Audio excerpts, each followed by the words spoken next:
در ارتباط با اینکه دستگاه‌ها و وسایل مختلف داره، من تأکیدم برای اساس که نظام مهندسی معدن استان بایستی این هولدینگ که در بخش اکتشاف نیروهای بسیار خوبی، یعنی بیش از 10 نفر تو بخش اکتشاف نیرو داره، نبایستی دستور داده بشه برای مثلا طرح اکتشاف نیرو خارج از به حساب این هولدینگ معرفی بشه برای نوشتن طرح و یا سایر پارامترها. این شرکت باعثی جایگاه خوب خودش که داره اجرا کرده مورد توجه ویژه قرار بگیره.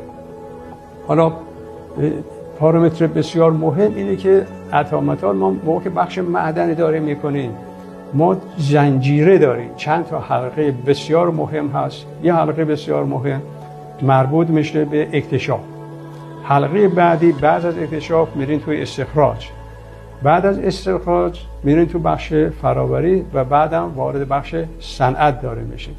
خیلی از شرکت هایی که حالا در ایران هستن بیشتر میره تو بخش اکتشاف، خیلی مواقع ممکنه خودش وارد بخش استخراج نشه.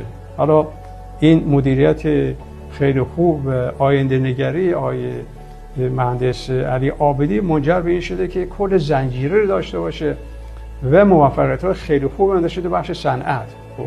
این بخش صنعتش خیلی مهمه و اینجا داره که واقعا شرکتی که با این مدیریت خیلی خوب و توانمندی که داره و سرمایه‌گذاری که میکنه مورد توجه به حساب وزارتخانه مورد قبول قرار بگیره و اینه که سازمان صنعت معدن بایستی حامی مهم این شرکت مورد نظر باشه.